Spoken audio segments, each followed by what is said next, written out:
This episode is sponsored by The Power of You, a leadership resource for entrepreneurs, solopreneurs, and anyone intent on developing their leadership impact and supercharging their career. For more information, check the podcast webpage or show notes. Hello, and welcome to another episode of The Soul of Business with Blaine Bartlett. I am your host, Blaine Bartlett. My guest today is literally my brother from a different mother. The first time I met Barnet Bain is my guest here, and I'll talk a little bit about him very effusively. I love this guy, absolutely love him. First time I met him, we were in New Orleans at a gathering of the Transformational Leadership Council. And I went to get my name tag at the registration table, and I saw this name tag there that said Barnet Bain. Like, who the hell is that? Yeah. And my name, Blaine Bartlett. Well, over the course of the time that we've known each other, emails get crossed. I get his emails. He gets my emails because people keep confusing each other. Yeah, particularly friends that know us well, and I've got both of our email addresses and whatnot. Barnet is a metaphysician, and I mean that in a very specific way. He has an ability, and this is, I mentioned the meeting in New Orleans. He and I sat down, and this is where I got to know him. We sat down, I think the second evening we were there after I'd actually met him. And we ended up closing down the bar and talking way into the early morning hours just about the nature of reality. And, where does this thing that we call soul come into play? What is universal intelligence? I mean, you kind of pick the riff, and we went into it with both feet here. He's a filmmaker, Canadian-born filmmaker. He's got an Oscar to his credit. I'm just going to get the CV up here real quickly here. Milton's Secret, he was a director and writer, Oscar winner for What Dreams May Come. I loved that movie. Robin Williams, absolutely phenomenal movie. He was the producer there. Emmy Award nominations for The Homeless to Harvard. He was the executive producer. Celestine Prophecy, the writer and producer. The Jesus Movie, which translated into more than 2,200 languages and is the most widely seen film in history. He was the screenwriter for that particular movie. Amazing piece of work, amazing body of work. He's got a new book out and this is really the reason I wanted to have him specifically on the show right now. He's got a new book out, How to Be a Friend, in an Unfriendly World. It's a fascinating book. You're going to want to get it. My friend, Barnet Bain, is, in the truest sense of the word, everything that a mensch is supposed to be. He's lovable, he's huggable, he's intelligent, he's bright, he's got a heart of gold, and he really knows what he's talking about when it comes to how we describe what reality is, not what our senses tell us it is, but what reality actually can be. So, Barnet, welcome to the show. I'm so grateful for the invitation. It's a pleasure to be here. It is absolutely my pleasure to host you on this show. I remember after we had first met, you and Freeman Michaels were doing a show, and that was actually the first time that I was ever interviewed on a show. Was one that you and Freeman were actually doing at the time. And this was way before podcasting got to be, where it's at today. Many years ago. On KTVA Talk Radio in Los Angeles. Yep. And I very distinctly remember that conversation, and it was great fun. Well, let's just start with the book. How to Be a Friend. What was the catalyst for writing that? Now, you've got a couple of other books out here. The Book of Doing and Being was just a phenomenal bestseller. And you teach at the Columbia University Spirituality, Mind and Body Institute and at the Esalen Institute. But that first book, The Book of Doing and Being, is one piece of, it's a body of work here that is incredibly rich. The friendship book, How to Be a Friend. What was the gestation on that? Where did it come from? Well, I didn't write How to Be a Friend because I had it all figured out. I wrote it because I realized that I wasn't as good at it as as I told myself I was. What happened was that my daughter, this is some years back, was the beginning of this. My daughter went away for the first time away from home off to college. And she came back and we went out to dinner, just her and I. And she began excitingly telling me all about her new life and her adventures. And I started to come at her hard. And who are you with? And what courses are you taking? And I don't know if I like that. And really, it's. And she said, "Whoa, whoa, whoa, whoa! What is going on here? What happened to my dad? This is not how you showed up for the first 16 years of my life. What happened to all this like unconditional love nonsense?" And I, much to my horror, what was going on is that I was coming at her with all of my judgments, and I realized something powerful. I realized, this whole idea of unconditional love, this is an adolescent's dream that there's such a thing as unconditional love. And it's developmentally appropriate for an adolescent. They have idealized views of life and they're very fixed. But when we mature into adults, one hopes that some concepts about the way reality works fall away and we mature into something else. And I had taken along this unconditional love thing. And it's true until you hit the conditions. Well, that So, so this was the first part. She'd hit my conditions, and that was a powerful moment for me. And I knew whatever this was, I was bringing these kinds of behaviors not only to my daughter, but also to the other people that matter in my life. So it was half the impetus was there. Not long afterwards, I was walking in the park near my home, and I came upon a street performer in the park. And this guy was wonderful. He had two long sticks with a length of yarn in between them, and he would dip them into a bucket of soapy water. He'd make these soap bubbles, and they were marvelous. They were marvelous. And then his pièce de résistance, he built this bubble of soap, and it was so enormous that he could step in it. And I looked at that and a penny dropped, and I realized, my goodness, this is what we all do. I live inside a bubble of my own thoughts and beliefs and choices and decisions and attitudes and feelings. And I believe that is the world. I don't see the world as it is. I see it as I am. And I thought, well, this is the most incredibly narcissistic thing. Anybody that doesn't comport with my bubble reality, I either have strong opinions about, or I have strong judgments about, or worst of all, possibly, I render them invisible to me.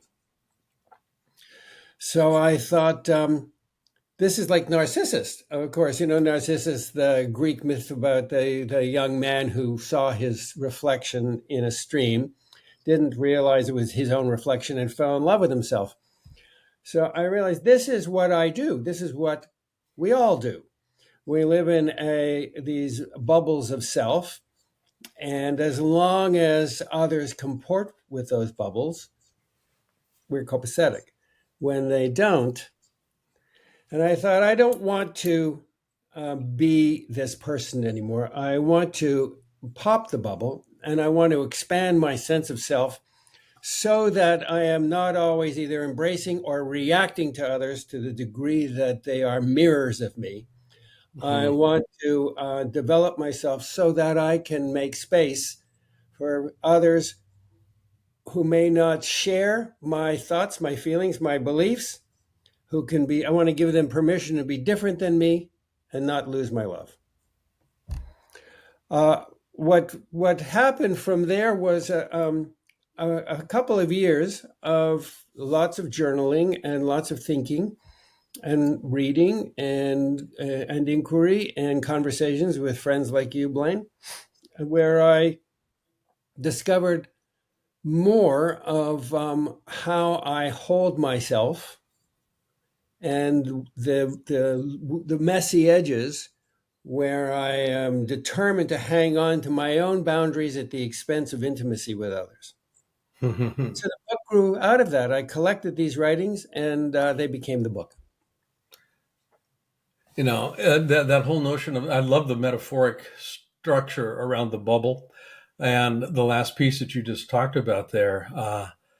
In my experience, most people would rather be right than get what they say they want in life. And being right has to do with uh, reinforcing my existing view of the world. Confirmation bias comes into play here, obviously, but just the way I define right is the world is right and everything in it is right when it's when they're behaving and acting in accordance with my belief system. That's exactly right. If somebody starts doing something outside of what I think is right, my beliefs say this is the way it should be, could be, all that sort of stuff. Then it feels wrong. I feel violated, and now, it's an unfriendly world. And I love the particular tagline on your book, how to be a friend in an unfriendly world. The idea of, the idea of being able to get beyond my egoic self. Mickey Singer in the Surrender Experiment talked about when he began that journey that he describes in the Surrender Experiment. He felt as if he was dying. He felt as if well, it is a death. It is a death. Yeah, it's the egoic death. Death of your small identity. Yeah. And what is beautiful and powerful about a friendship, and it should be said that we have very loose language. We don't have language for the kinds of friends that I am talking about. We have this word friend, and on my social media, I have 5,000-6,000 friends. I don't know thousands of them. So we have information on all kinds of people, but we have intimacy with almost none. So the kinds of friends that I'm talking about, and we don't have a name for this. This is the most inner circle. It's not even your best friend, which is language from a young self, Mm-hmm. and signifies a developmentally appropriate relationship, usually wild and woolly and excessive, and developmentally appropriate. Drive too fast, eat everything, and drink everything, and you're fine the next morning at 6:00. That's not what I'm talking about. I'm talking about relationships that are committed in the sense that they are not transactional, and there is no indebtedness. There's obligation, but no indebtedness. What's the difference? I have a garden outside and I water it. I water those roses. The roses, I have no indebtedness one way or the other, but I have an obligation to tend to it if I want to show up for that garden. So likewise, the kinds of friendships that I'm talking about are without indebtedness, but with obligation. One makes the friendship a priority. It's not a casual thing. You can't just fit it in. You have to plan around nurturing your friendship. Friendship fades when it's left to convenience. And so in this kind of friendship, it is a place where one can show up in rehearsal and rehearse the small acts of kindness and honesty that are the fabric of society at large. We can't hope to have a healthy society when we have no sense of how to be friends, intimate friends, and I can't friend you. I cannot be a better friend to you than I am to myself. And the real secret sauce of a good friendship, is that it is it's a lab in which you feel safe enough, where there is the fear of loss and humiliation is reduced, where you are honored and listened to deeply. And by that I mean, one or the other isn't pausing to reload their next thought. They are with you. You're present with somebody, they're present with you, and in that kind of energy, one has the potential to become more of who you are, Mm-hmm. to pop into neutral on your triggered moments, to become close and tender with the edges of your egoic identity, and to take a breath and expand it a little bit.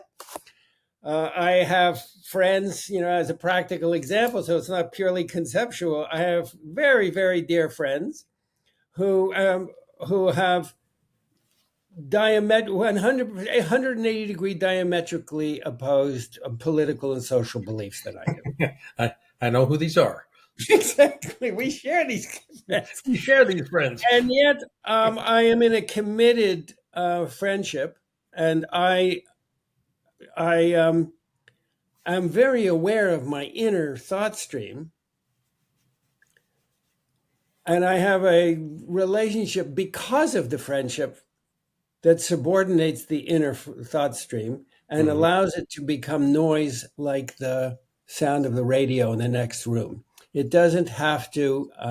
It doesn't have to inform or motivate my feelings or my thoughts.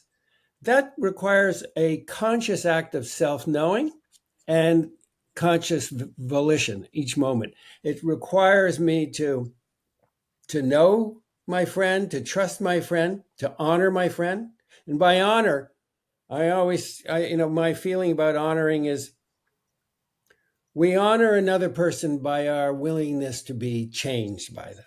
Yes. Not to be led around necessarily, but by changed by them. And that's that's the sauce, the secret sauce of the friendship thing. That's also the secret sauce of the commanded injunction to honor thy father and their mother. That doesn't mean there's no part of that says be them, no part of them that says be the same as them, no part of them that says follow them if it's out of your own character. Honor them means recognize them, acknowledge them for who they are, and be willing to be changed by them. Be willing to say, that works for me, and I'm going to draft in behind you because you're an inspiration. Or that doesn't work for me.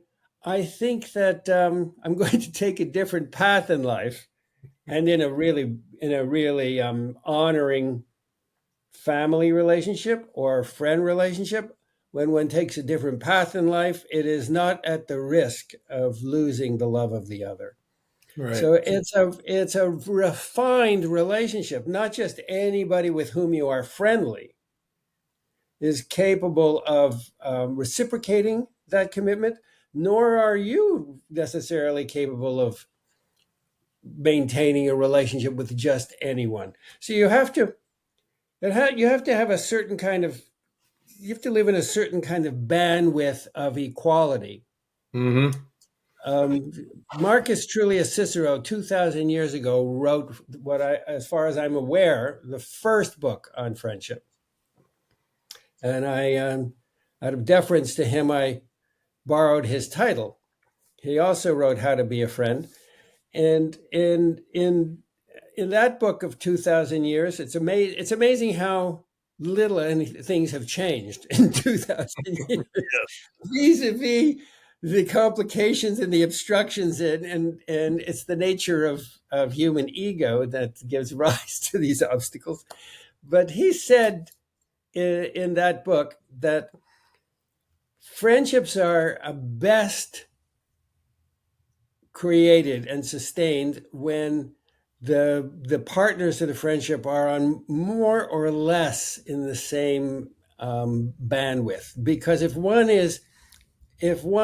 there's an imbalance in your ability to be self-aware in your financial ability, your emotional capacity, in your by any metric. If there's too much of an imbalance, then there is a likelihood that from time to time there will be moments of transaction that intrude. If you do this and if then, there'll be competition, and an unhealthy competition that intrudes. Competition, there's nothing wrong with competition, but 2,000 years ago, I mean, that even predates the Olympian ideal of competition, which was to not Right. to crush your opponent. No, it was to better In myself. order to get that endorsement from Nike. You don't crush people, but you inspire them to greatness. You inspire them to become more of who they could be. And in an imbalanced relationship, that doesn't always happen. People give away power. Mm-hmm. Unless you are quite self-aware and quite sophisticated emotionally, mentally, physically, spiritually, unless you have a pretty developed psychological sense of yourself, there are more or sometimes less places where you give away power. I know people that give away power to money, status, or power, myself included. So it is tempered when your friends are fellow travelers. Yeah. The idea of, there's a key question here I want to ask before I get to it. The idea of obligation. Yeah. Um, there's the Japanese have got a word for this, called giri. Yeah. It's, the obligation that comes with accepting, and it literally is about a conscious acceptance of a relational dynamic that I am going to, and the word that you used here was honor. So I'm willing, and I love the way that you positioned that. I'm willing to be changed because this goes to the question here. The purpose of a friendship has less to do with social well-being in my thinking and in the listening that I'm uh, kind of working with here, and more to do with the ontological uh, consequence of using, quote unquote, interacting with others in order to get a better sense of who I can become. Because in one sense, there is nobody out there but me. Yeah. All I'm doing is interacting and interfacing with aspects of self, aspects of spirit that move to and through them as well as with me. And they're going to be manifesting some things here that I may not be cognizant of in my own sense of being. And when I can begin to step into a non transactional role, one that's steeped in curiosity, tell me more, let me learn. How can I be of service? I mean, those sorts of dynamics come into play here, and we can have fun doing that. So, for you, what would you say is the purpose of friendship in the way that you're positioning and working with it? Well, I have in my real life, I'm a filmmaker, Mm-hmm. and filmmaking has taught me that story is the language of the soul. That every scene, whether it's on screen or in life, is about relationship. Who's listening, who's not listening, who's awake, who's asleep. So my sense of self and my enthusiasm for how for what I'm exploring, for the curiosity that I bring to the world, grows out of decades of looking in to and understanding how we direct our own stories, usually without realizing it. Mm-hmm. How relationship becomes both the plot line and the medium for awakening. My bottom line is awakening. Mm-hmm. You refer to the oneness, and the oneness, for the most part, exists as a concept for me. Every so often, I'll have a peak experience where I have a moment of experience of oneness. It's ineffable. It's not something that I can even shoehorn language. Yeah, there's no But language. there's no language for this. There's no language for this. It's also post story. So it's also post relationship in the way that we understand it, because there's no subject and no object. Now, I don't want to get too far into We'll go down to a metaphysical rabbit hole you here. and you and I can get very lost in the reeds, and we love it in there. But I don't know if anybody This one. our wives certainly have no patience for this. But the in the oneness of things, we collapse this subject object relationship with others, with everything. Similarly, we do it at night in our dream life. For any of our listeners, and I'm sure all of them have at some point or another had an experience where they've been lucid in the dream. Yep.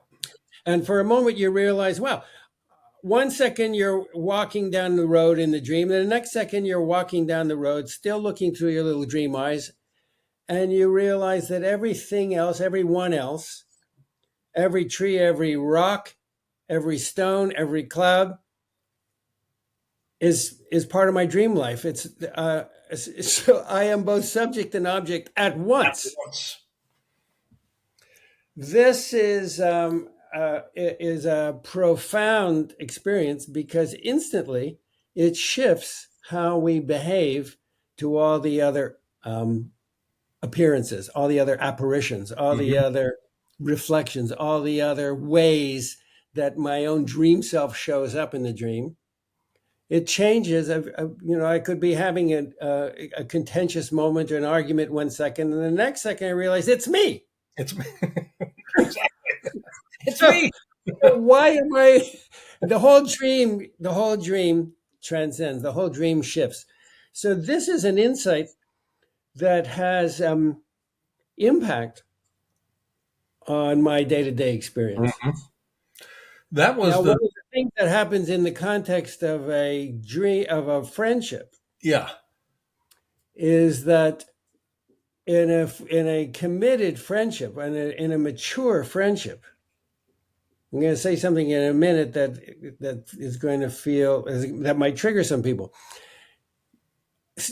Like compassion, young people, this is not bad, it's not wrong, it just is. Young people can no more have the kind of relationship that I'm talking about than they can have compassion. They can have lots of care, but compassion is birthed out of a conscious and active caring that emerges out of your personal path of suffering and empathy. So if you're young and you haven't been around long enough to develop the muscle, you don't have the life experience to understand what that is. Yeah. So similarly, one doesn't have the life experience to understand what a oneness is, but in a committed relationship, over the term of the relationship, there is a discovery that I am changing. I'm allowing myself to grow and to be grown by the relationship. And there comes a point where the subject-object, the boundary lines, they seem to melt away. Yeah. So it's not about whether my friend has this politics or this attitude. They seem to melt away. And what emerges in its stead is a deep love and connection. Yep. That's so at the whole end of the game it's a love story. The other thing I learned as a filmmaker is every story is a love story. There are no other kinds of love. I don't care whether you're the most subhuman, psychotic terrorist on the planet. Why am I doing it? I'm doing it because of this. And why? Well, you get underneath it. I just want to be loved. And what happens when you're loved? Oh, I'm fine. I'm all right. Yeah. That's always the bottom line. And all of the roles that we put on, the costumes and makeup that we wear along the way, as a father, as a husband, as a saint, as an angel, as a terrorist. And in the end, you're only after first belonging and then collapsing into the oneness. It's all a love story. It's all a love story. And Yep. that is why we have friends. I love that. I love that. Literally, I mean, when I wrote Compassionate Capitalism, it was predicated in the point around compassion. It's not a feeling. Compassion is an experience of being connected. And compassion is a behavioral analog to a It's a behavior. recognition. It's a behavior. And it's a Yeah. recognition that I am connected, and not just connected from a peripheral transactional perspective, but I am connected at literally at a spiritual level to anything and everything that my business is organizing itself around, including myself. And so I start making decisions in a little bit different way. I start making decisions that are organized around honoring, organized around curating. The whole idea of a Hippocratic oath. I mean, if business owners would take a Hippocratic oath, first, do no harm, it's going to put them in a position of saying, what do you mean by no harm? What is that? What might that look like? All of a sudden, I'm Union Carbide and Bhopal making a decision about quality, and those sorts of things. I start making decisions in a little bit different way. That's Um, right. I literally make friends with these constituencies that are so far beyond just the shareholders, so far beyond my employees. I make friends with life. Yeah. I make You friends. become you become a friend of life. Friending, like conscious business, is a behavior. Mm-hmm. So when somebody says, "Well, I have a lot of friends," um, you know, um, in the process of investigating this material and looking into this project, I discovered just because I have friends doesn't make me friend material. Mm-hmm. Um, I also come across people that whine that they don't have friends. They're perhaps not friend material. Not to say this is good or bad, but there are skills to it, and it requires, like compassion, like compassionate business, it requires an active caring. That doesn't mean I'm just sitting under a tree. Yeah. And I'm singing Kumbaya to myself. It requires an active caring. Now, active doesn't necessarily mean that I have to go out and feed the poor. That's not a bad thing to do, but it doesn't necessarily mean that. It can also mean that I sit in a meditative process and that I send feelings of well-being and support. And there are all kinds of layers of action, most of which are beneath the waterline of most of what most of us have access to. But action is tied to intention and where we direct our energy. This is a Jedi trick. Yeah. Attention and Where attention. Yeah. action is tied to where you direct that energy, whether it's throwing a ball or or directing your thought process. Both of them are intentional and therefore active, and and they are responsible. They take responsibility for their impact. So when you say that conscious business is a behavior, and I maintain that friending is a behavior, we're really talking about the same. They are one and the same 100%. activity. Yep. It is Yeah. how do you become more of who you really are before you discover who you really are. The best we can do is discover it in another person. That is the window. It is. So one can make choices that exploit the pretend that we are separate from each other, and in the short term, I'm going to exploit you, and I'm going to make choices that are self-serving. They're self-serving of what? Of my egoic sense of separateness. Yeah. And then you wake up in the dream and you realize I'm the whole dream. I'm just What happened? How did I get here? I'm drilling a well here, and I have plenty of water, but nobody else does. And you wake up in the dream and you realize these are all me. They're literally all me. I mean, when you wake up lucidly in a dream, everybody in that dream is a product of your imagination. And we, to the extent that we think our imagination is only our imagination, it's not real. No, imagination is we will become disabused of that developmental perspective in due course. Yeah. Where can people find out? Now, the book is coming out December 7th, I believe, correct? Yeah, right around. Yeah. And it is available everywhere books are sold, in stores near you. And for those of us that don't enjoy the store situation, there's all the online booksellers. Or you can, if you want to know more about me, barnetbain.com. And that will be in the show notes, Barnett, BarnetBain.com. Not BlaineBartlett.com, but BarnetBain.com. But if you send it to Blaine, I will get it. Just as surely as I forward his mail. Exactly.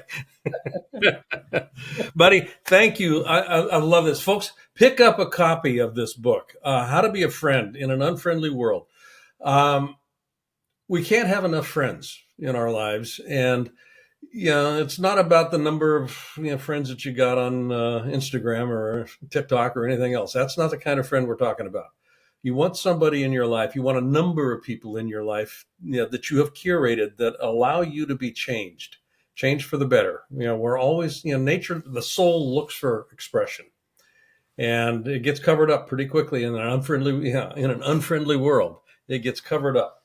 Most people will strive to fit in, and that's not what we're talking about. You don't want to fit in. I mean that very sincerely. You do not want to fit in because you compromise too much of who you are. Each of us are incredibly unique expressions of this fascinating thing that we call the soul. And you want to be able to be as unique an expression as you could possibly be, because you are unique. There's no question about that. Barnett, thanks for a great conversation. I've loved this, and I look forward to seeing you and Sandy real soon. Hope to see you soon. Lots of love. Happy holidays, everyone. Okay. And folks, you've been listening to The Soul of Business with Blaine Bartlett. As always, when we sign off here today, I want to just chide you, admonish you to go out in your life and be a center of distribution. That's the way nature works. There's nothing in nature that serves as a center of accumulation. In any place that you find that going on, it's going to be toxic. So you want to act like nature. You're a part of nature. So you do act like it. Go be a friend to life. Give something away. Be a center of distribution. Give a hug, give a wink, give a nod, give a smile. Give an exorbitant tip to your wait person. Okay. And I will see you on the next episode of The Soul of Business with Blaine Bartlett. Take care, and thanks for listening. This episode is sponsored by The Power of You, a leadership resource for entrepreneurs, solopreneurs, and anyone intent on developing their leadership impact and supercharging their career. For more information, check the podcast webpage or show notes. Hi, I'd like to ask you to do something for me, if you wouldn't mind. If you like this episode, I'd like you to not only subscribe on your favorite site, but I'd also like you to give a rating. Ideally, a 5-star rating would be greatly appreciated. But I think more importantly also would be just some comments. That helps with the algorithm, and it helps build the audience with this. And more than anything else, if you could invite somebody else to listen, just share this episode with a friend, with a colleague. And I'd like to see how we can grow the soul of business. I think it makes a difference. Thanks.